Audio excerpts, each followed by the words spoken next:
Social media Patel Prahlad भाई। दोस्तों, जिस वारदात की वजह से आज पूरा देश दहला हुआ है और जिस वारदात के चलते भारत और पाकिस्तान में युद्ध जैसी स्थिति बनती जा रही, क्या उस वारदात को रोका जा सकता था? अगर साफ शब्दों में कहूं तो क्या उस वारदात को प्रिवेंट किया जाता अगर सरकार कोई ढिलाई नहीं करती, अगर सरकार की तरफ से कोई चूक ना होती, एजेंसीज की तरफ से कोई चूक ना होती, तो क्या पहलगाम में जो आतंकवादी हमला हुआ वो नहीं होता? और इसका मतलब यही हुआ कि क्या एक बड़ा फेलियर था सरकार की तरफ से, उनकी एजेंसियों की तरफ से, जिसके चलते 26 से ज्यादा लोगों की, बेकसूर लोगों की जान चली गई। अब दोस्तों, ये सारे सवाल इसलिए बहुत सीरियस हो जाते हैं क्योंकि पहली बार, फॉर द फर्स्ट टाइम, इस इशू को उठाया है जम्मू कश्मीर के पूर्व गवर्नर सत्यपाल मलिक ने।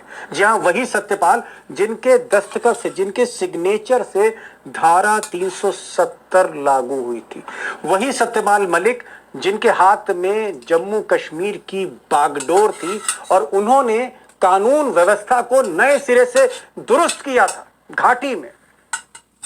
Warning, don't believe the Satyapal Malik, उसी गवर्नर का आज कहना है, जो उनका बड़ा खुलासा है वो ये है कि सरकारी एजेंसियों की वजह से, दिल्ली की वजह से ये चूक हुई, जिसके चलते पहलगाम का इतना बड़ा हमला हो गया। बहुत बड़ी हमारी फेलियर है, इंटेलिजेंस की भी और सिक्योरिटी की भी। एक सिपाही नहीं था वहां पे, कुछ नहीं था, और वो इतना आसानी से आए और मार के चले गए। कोई किसी पे, ये इतनी बड़ी फेलियर है गवर्नमेंट ऑफ इंडिया की, और चूंकि इन्हीं के हाथ में था सब वहां। अब दोस्तों, गवर्नर सत्यपाल मलिक ने और भी कई बोल्ड खुलासे किए। वैसे भी वो बोल्ड बोलते हैं, खुलकर बात करते हैं निडर होके। उन्होंने एक बात और हाईलाइट की। उनका ये कहना है कि साहब, कहने को तो जम्मू कश्मीर में उमर अब्दुल्ला और कांग्रेस की सरकार, उमर अब्दुल्ला मुख्यमंत्री, लेकिन जो लॉ एंड ऑर्डर है, जो कानून व्यवस्था है, वो यूनियन टेरिटरी होने की वजह से लेफ्टिनेंट गवर्नर के हाथ में, और लेफ्टिनेंट गवर्नर रिपोर्ट करते हैं अमित शाह को। यानी कुल मिलाकर जम्मू कश्मीर और जो कश्मीर का जो घाटी एरिया है, इसकी जो सुरक्षा है, इसकी सारी सुरक्षा, लॉ एंड ऑर्डर, पुलिस, थाना, सब कुछ दिल्ली से कंट्रोल होता है, दिल्ली से कंट्रोल होता है। इसलिए अगर कोई चूक हुई है, जिस तरह की वो बात कर रहे हैं, उसकी जवाबदेही सिर्फ दो लोगों की बनती है, मिस्टर मोदी या मिस्टर शाह। ऐसा मलिक साहब का मानना है। प्राइमरी कसूर तो दिल्ली का है, क्योंकि वहां का लॉ एंड ऑर्डर जो इस वक्त दिल्ली के हाथ में है, यूनियन टेरिटरी हो जाने के बाद, तो होम मिनिस्ट्री को देखना चाहिए था, इन्होंने देखा नहीं। फिर लोकल लेवल पे डीजी और मिनिस्ट्री ऑफ होम के जो अफसर हैं, वो उन लोगों की गलती है। अब दोस्तों, गवर्नर सत्यपाल मलिक ने और भी कई बातें बताई, अंदर की बातें बताई, और पहली बार कैमरे पर बोल रहे हैं वो। लेकिन एक ऐसा इशू है जिसको मैं हाईलाइट करना चाहता हूं और आपसे 10 सेकंड चाहता हूं मैं, और वो इशू है कि जो पिकनिक स्पॉट था पहलगाम से 1 घंटे की पैदल दूरी पर, जो पिकनिक स्पॉट है बैसारन, इसको लेकर गवर्नर मलिक का कहना है, क्योंकि गवर्नर मलिक ने इन जगहों पर भी बंदोबस्त किया है सुरक्षा का। उनका ये कहना है कि जहां 1,500 से 2,000 सैलानी आते हों जिस पिकनिक स्पॉट पर, वहां पर एक भी पुलिस वाला क्यों नहीं था। और खासकर बलूचिस्तान पर हमले के बाद, पाकिस्तान के आर्मी चीफ असीम मुनीर के चैलेंज के बाद, उनकी धमकियों के बाद, और जिस तरह की हरकतें हो रही थी, खासकर पीओके में टेररिस्ट एक्टिविटीज हो रही थी, उन सबके मद्देनजर यहाँ पर ये जो पिकनिक स्पॉट है, यहाँ पर सुरक्षा घेरा क्यों नहीं था। ये बहुत बड़ा लैप्स है, बहुत बड़ा सिक्योरिटी फेलियर है, वो जो हाईलाइट करना चाहते हैं। और अगर आप मैप देखें तो 2 सेकंड में मैं चीजें और क्लियर कर दूंगा। अब इस मैप में आपको ये पहलगाम दिख रहा है जो श्रीनगर के साथ सटा हुआ है। पहलगाम से आप इस पिकनिक स्पॉट पर, जिसको मिनी स्विट्जरलैंड कहते हैं, आप बाई रोड नहीं आ सकते, क्योंकि वहां पर सिर्फ ट्रैक रूट है। या तो आप पैदल जा सकते हैं या पोनी, घोड़े के थ्रू जा सकते हैं, उस पर चढ़ के जा सकते हैं। और ये जो ट्रैक है 1 घंटा लेता है। और ये जो पूरा एरिया आपको दिख रहा है, ये बैसारन का पिकनिक स्पॉट है, जहां लोग झूला झूल रहे थे, कुछ और एक्टिविटीज कर रहे थे परिवारों के साथ। और यहीं पर आतंकवादियों ने चुन चुन कर जो है लोगों को गोली मारी है। ये जो पीछे का आपको हिस्सा दिख रहा है साइड में, जो मैं दिखा नहीं पा रहा हूँ इस मैप में, यहाँ पर पहाड़ियाँ, और इन पहाड़ियों के रास्ते से ये आतंकवादी 3 और 4 थे, ये घुसे थे। अब गवर्नर साहब का कहना है कि अगर यहाँ पर पुलिस की पिकेट होती, अगर 5 से 10 पुलिस वाले भी होते हथियार के साथ, पुलिस पेट्रोल की गाड़ी होती जो होनी चाहिए थी, तो ये हमला कतई नहीं होता। ये बहुत बड़ा डिटरेंट होता। यानी सबसे बड़ा जो फेलियर है वो ये है कि जहां 2000 सैलानी हो, वहां पर एक भी पुलिस वाला नहीं है, और वो भी कहां? कश्मीर घाटी में, जहां चप्पे चप्पे पर आर्मी, पैरामिलिट्री पुलिस होती है। अभी जो सुरक्षा की चूक है जो दिल्ली में जिनके हाथ में रिमोट कंट्रोल था उनसे हो गई, या वो कहीं ना कहीं उनकी जवाबदेही है, उस पर तो आप आगे सुनेंगे। लेकिन गवर्नर मलिक ने पाकिस्तान के बारे में, खासकर आर्मी चीफ के बारे में भी कहा है कि बहुत बड़ा ब्लंडर किया। ब्लंडर क्यों किया वो आगे आप उनसे सुनिएगा कि पाकिस्तान अपने जाल में फंस गया इसमें।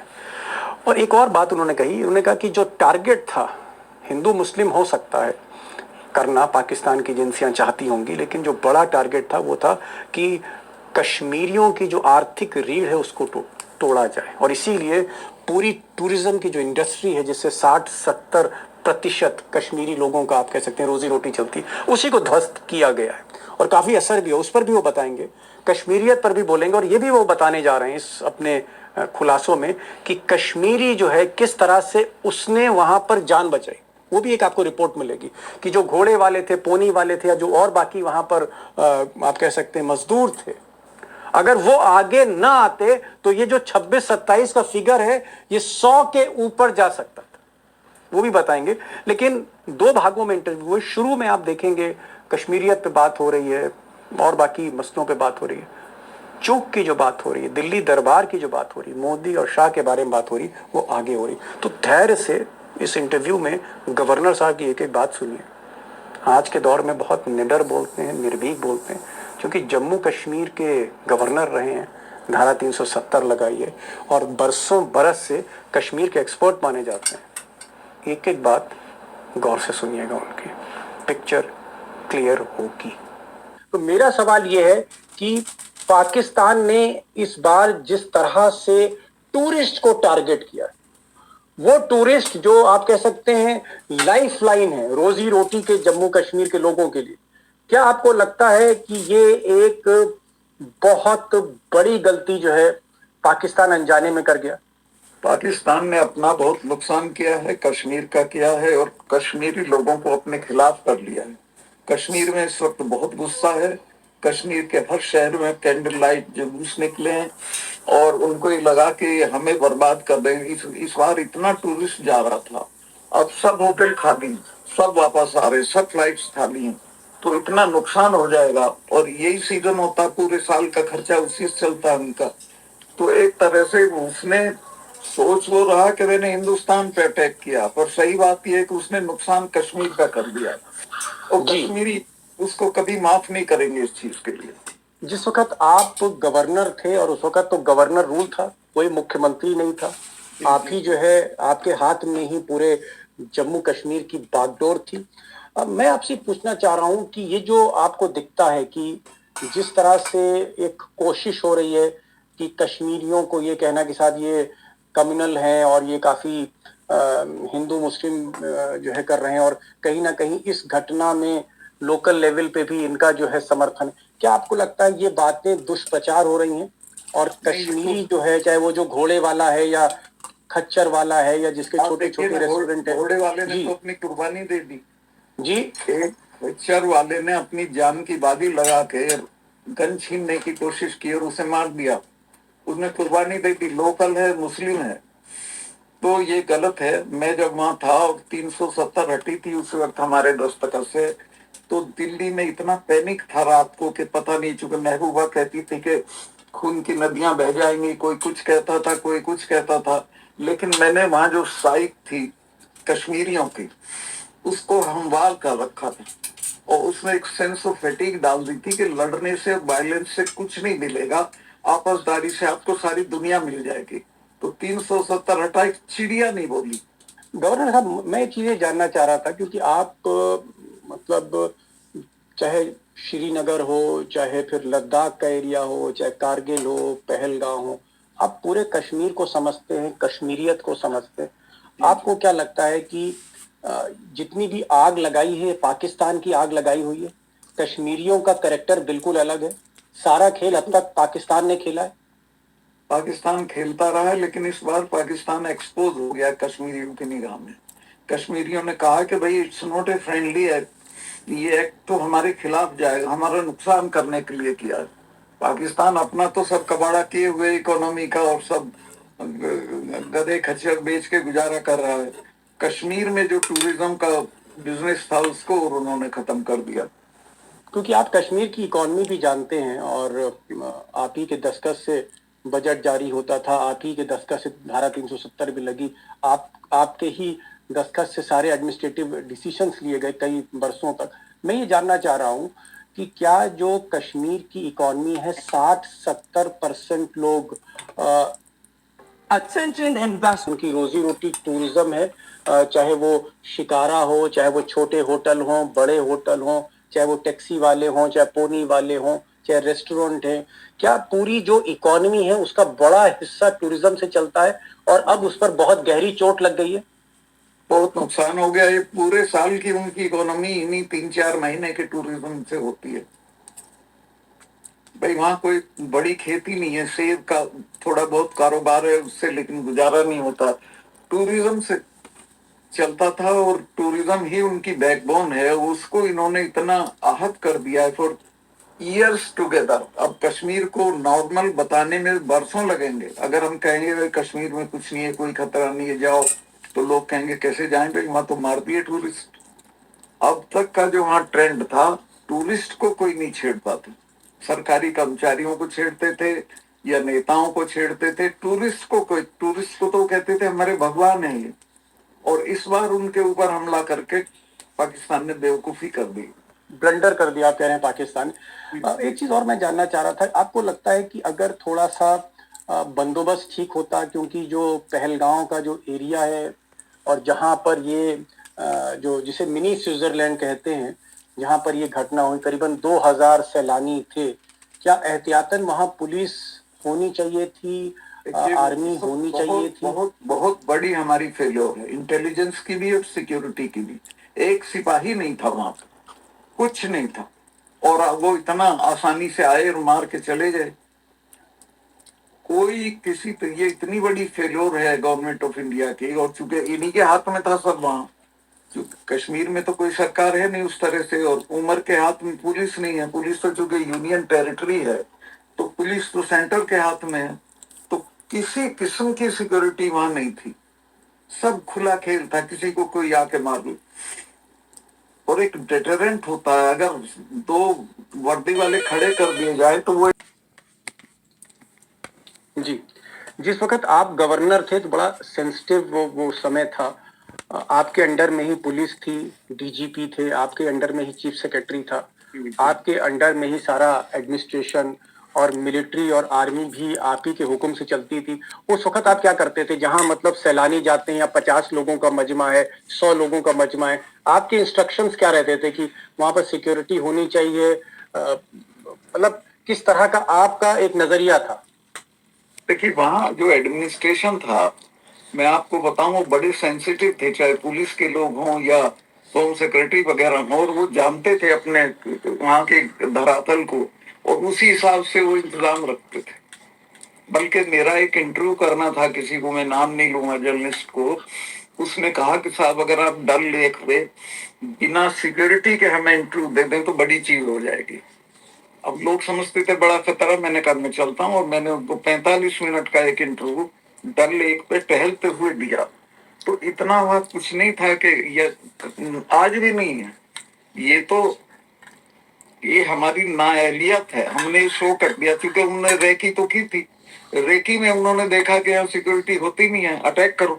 अगर वहां सिक्योरिटी होती तो अटैक होता ही नहीं। तो आप मानते हैं ये एक तरह का फेलियर है? फेलियर। मेरी एक और डिमांड है, इसमें किसी की रेस्पॉन्सिबिलिटी फिक्स होनी चाहिए। हमारी दिक्कत अच्छा। ये कि हम कोई रेस्पॉन्सिबिलिटी किसी का सर नहीं कलम करते हैं। अगर सर कलम होने लगे जिम्मेवार लोगों के, तो ये चीजें रुक जाएंगी। पुलवामा में भी यही हुआ, ये इसमें भी वही हुआ। नहीं, आपको क्या लगता है मतलब क्योंकि आप गवर्नर है, देखिए अगर आप जम्मू कश्मीर के गवर्नर ना होते तो मैं इतना स्पेसिफिक सवाल आपसे ना पूछता, लेकिन आप जम्मू कश्मीर के गवर्नर थे और गवर्नर रूल में थे। उस वक्त आप सेरेमोनियल हेड नहीं थे, आपके हाथ में पूरी हुकूमत थी। मुझे ये बताइए कि ये क्योंकि आपका जो तजुर्बा है और आप कश्मीर को समझते हैं, ये गलती डीजीपी के लेवल पे हुई, ये इंटेलिजेंस आईबी के लेवल पे गलती हुई, ये मिलिट्री इंटेलिजेंस के लेवल पे गलती हुई, या जो वहां पर एसएसपी हैं श्रीनगर के उनकी गलती किसकी हुई? मतलब एक दो आप बताएंगे कि कौन किसका प्राइमरी कसूर है इसमें? प्राइमरी कसूर तो दिल्ली का है, क्योंकि वहां का लॉ एंड ऑर्डर जो इस वक्त दिल्ली के हाथ में है, यूनियन टेरिटरी हो जाने के बाद। तो होम मिनिस्ट्री को देखना चाहिए था, इन्होंने देखा नहीं। फिर लोकल लेवल पे डीजी और मिनिस्ट्री ऑफ होम के जो अफसर हैं वो उन लोगों की गलती है। अब मेरे जमाने में ये नियम था दीपक जी कि हर रोज शाम को चीफ सेक्रेटरी में और अपना डीजी सब लोग बैठ के पूरे दिन का वो अहाता करते थे और फिर अगले दिन के लिए प्लान करते थे। रोज एवरी डे, कोई दिन नहीं होता था जिसमें हम पूरे दिन का वो ना करते हैं, सिचुएशन एनालिसिस।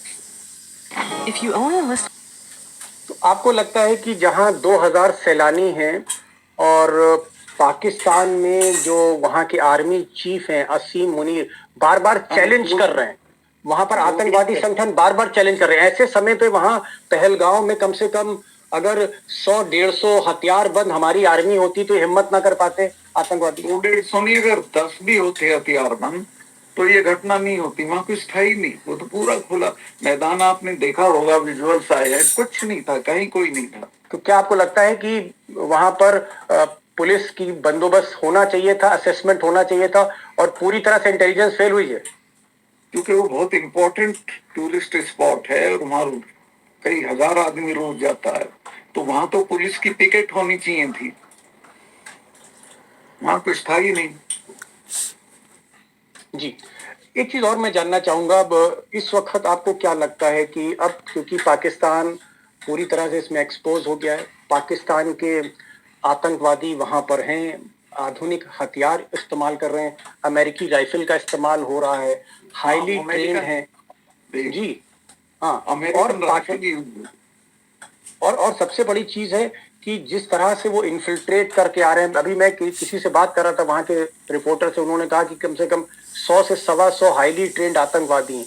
आपको लगता है कि मोदी सरकार को बजाय धारा 370 में हमने ये कमाल कर दिया, हमने वो कर दिया, हमने वहां परिंदा पर नहीं मार सकता, इस तरह की जुमलेबाजी की जगह ग्राउंड सिचुएशन को असेस करके सबसे पहले वहां की सुरक्षा को ठीक करें और उसके बाद पाकिस्तान को जवाब दे? क्या स्ट्रेटजी होनी चाहिए मोदी सरकार? देखिए, एक तो वहां ये अब बिल्कुल पता है कि 32 पॉइंट्स हैं जहां से टेररिस्ट भेजे जाते हैं ट्रेनिंग करके, वो सारे